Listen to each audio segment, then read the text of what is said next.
हिंदी के कवियों में यदि कहीं रमणीय और अद्वितीय रहस्यवाद है तो वह जायसी में, जिनकी भावुकता उच्च कोटि की है। इस कथन को हम जायसी के रहस्यवाद को स्पष्ट करते हुए पुष्ट करेंगे।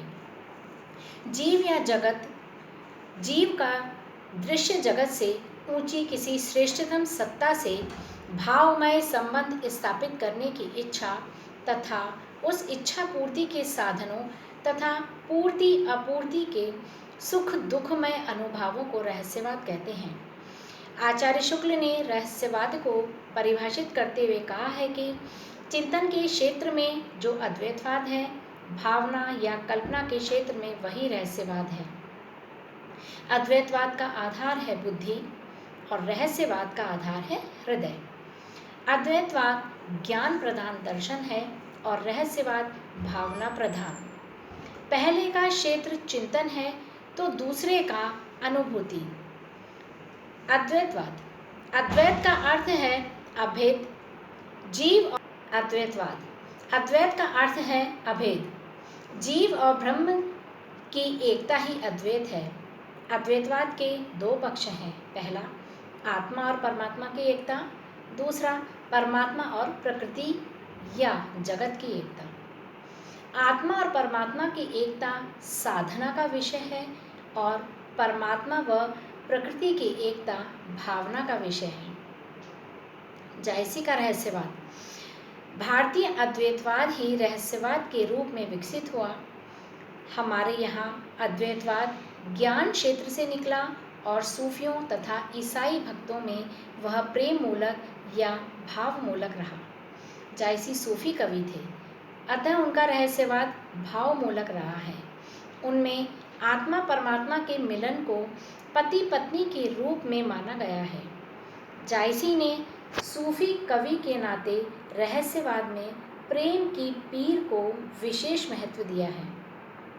यही कारण है कि पद्मावत में भाव मूलक रहस्यवाद के दर्शन होते हैं। जायसी के रहस्यवाद की निम्नलिखित विशेषताएं हैं। जायसी अद्वैतवादियों की भांति एक ही सत्ता को सारे विश्व में व्याप्त मानते हैं। जायसी ने प्रेम द्वारा ब्रह्म से अद्वैतता प्राप्त की है।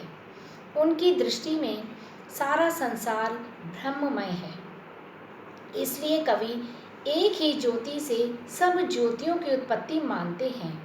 वे कहते हैं, जेहि दिन दसन ज्योति निर्मयी, बहुते ज्योति ज्योति ओहि भई। जायसी के रहस्यवाद में प्रतिबिंबवाद की झलक मिलती है। सारा संसार ब्रह्म का प्रतिबिंब है। इसी कारण जायसी प्रकृति के कण कण में उसी एक ब्रह्म की झलक देखते हैं।